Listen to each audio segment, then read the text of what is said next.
Okay, before a lot of the player base gets the wrong idea about Xoris, I would like to share my experience while using this new glaive weapon. First of all, Xoris is not just some fancy Corpus-themed glaive. It's also not just a stat stick, and most definitely, its usage is not limited to Granum Void missions. The thing about Xoris is that it has some decent slash damage for a Corpus weapon. Also, the critical chance is serviceable, and it also packs a good status chance. 18% status chance may not be as good as status monster melee weapons, but that can easily be fixed with dual status chance mods plus weeping wounds. The best part of this glaive is that it has infinite combo duration, meaning you will stay at 12 times combo multiplier most of the time, if you are only using the normal combo and the heavy attack of this glaive. The glaive can also explode in a 8-meter radius mid-flight by pressing the melee button, which also forces a return. However, you should be tactical in doing so, since exploding the weapon will consume all combo counter. This can be a waste, since Xoris is good when it comes to semi-nuking, but don't worry, as that can be easily fixed with the right mod setup. Among all glaive, this has the second highest critical chance, and second fastest attack speed behind Glaive Prime. I know, it's not better when it comes to DPS if compared with the Glaive Prime, but Xoris is pretty versatile and offers a lot of interesting synergy. First of all, let's discuss the infinite combo duration. Now you might hear about stat sticks before, and you know its function. So basically, Xoris is one of the best stat stick right now for some frames. Namely, it's good to use with Atlas, Ashe, and Korra. Using this weapon with Atlas will let you use a hybrid critical and status build landslide. Because Xoris infinite combo somehow directly affects landslide, you can equip the Acolyte mods, namely Blood Rush and Weeping Wounds. With the same umbral mods, you will deal decent damage to the enemies at max combo counter. The question is this a good build for Atlas? Well, it's a decent starter build. Xoris give you that option wherein you can get decent damage from Atlas landslide ability, without spending a ludicrous amount of platinum for god roll riven stat sticks. Do remember that Xoris is a mastery rank 4 glaive, and you can consider this as your first option in using a landslide build. By the way, combo counter doesn't only help Atlas landslide get decent critical chance and status chance, but it also helps the ability deal more damage. Take note that every combo counters a corresponding damage boost. At 12 times combo counter, your landslide will gain 3.75 times base damage multiplier.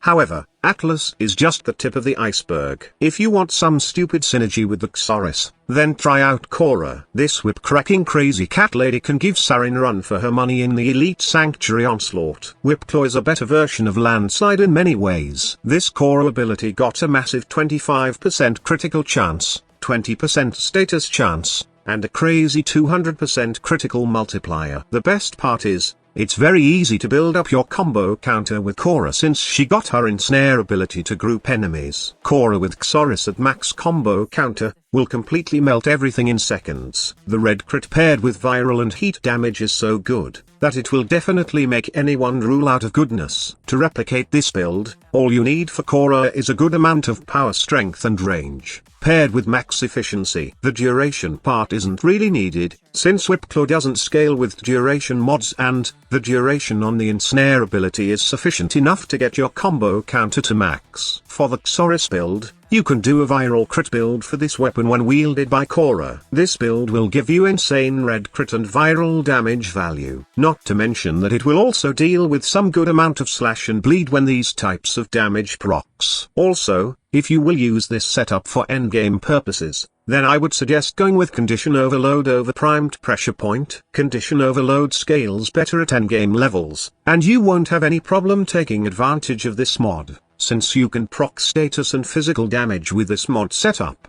In my opinion, Korra gets the best benefit from Xoris when it comes to stat sticks. But, when it comes to overall gameplay, or something like Xoris can become a good stat stick, and can kill enemies at the same time, then you should try its synergy with Ashe. Xoris creates a whole new experience with Ashe. I know that you are most likely using Venka Prime, and you might argue that Ashe doesn't need infinite combo duration since the Rising Storm augment can keep the combo at max, but here's the thing. Xoris gives you a more constant DPS when you are playing a Blade Storm Ashe build. Plus, it allows you to remove Rising Storm on your mod slot, and dump Naraman to use any focus tree you want. A Blade Storm Mush build like this will allow you to deal 25,000 true damage per hit, when you are at max combo counter, at the target has 3 Blade Storm marks. The best part is, you can mod your Xoris freely, and use it normally to kill enemies. Do remember that Ash's Blade Storm damage is only affected by ability strength, Steel Charge,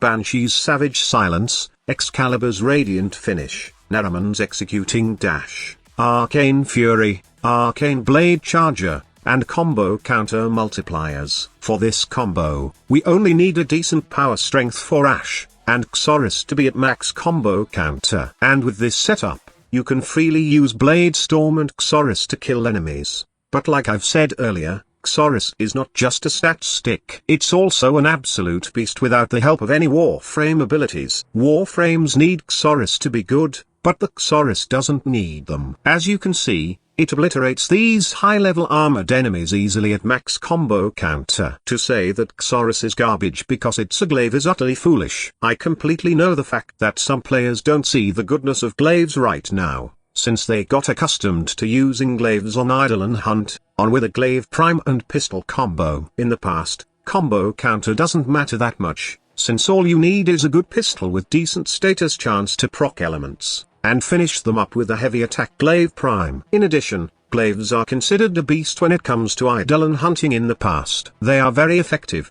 especially when used with Ivara's Navigator. Long story short, we got so acquainted in throwing this melee weapon, than actually using it to hack and slash enemies. That's why some players may hate the current situation of glaives right now, and they prefer using other melee weapons in the game. But I do hope that Xoris somehow change your perception about glaive weapons in the game. I know that in paper, Xoris may not be appealing as other top tier melee weapons that I've shown in this channel, but don't let its stats fool you. 18% status chance when performing normal combo may not be as competitive as status monsters, but equipping Weeping Wounds and 2 dual status chance mods will make the status chance per hit serviceable. It will give you a 132% status chance at max combo counter, and the best part is, Astral Twilight has some of the most amazing melee combo in the game. Not only that, it can proc guaranteed slash while performing the Rising Moon combo, but it also offers crowd control by suspending enemies up in the air when hit by this combo. Honestly, the slash proc isn't necessary when you are at max combo counter, but it's very helpful at early stages, when you are just starting to build up your combo counter. Now aside from this build, you can further min-max Xoris by removing this attack speed mod, and replacing it with a melee combo efficiency mod. Now to further make this build worth your time, I suggest using the Xenuric Focus for its Innermite ability. With this type of setup, you will only consume 1 combo multiplier per heavy attack exploded. Is it worth modding this way? You bet it is. Remember that Xoris has the highest explosive radius among glaives, and you can not just take advantage of the damage, but also the crowd control feature since it can proc electricity. Just a quick tip,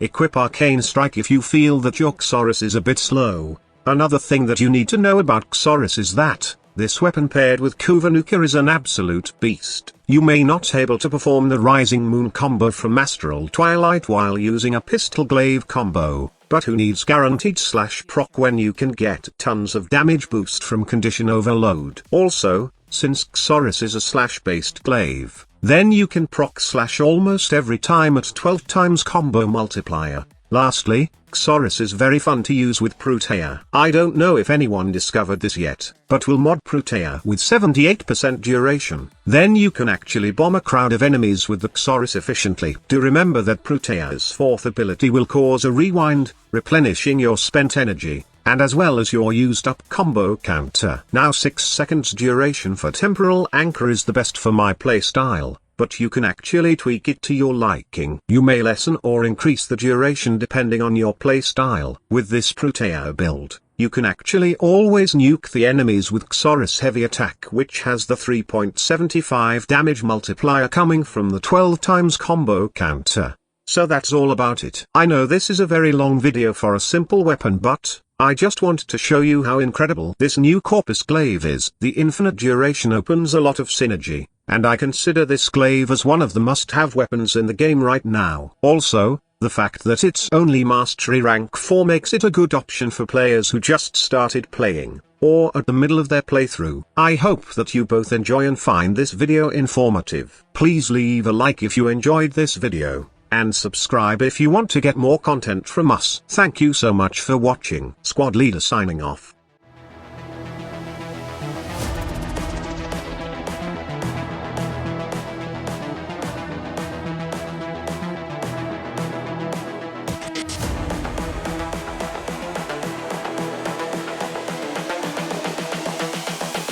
This is the future.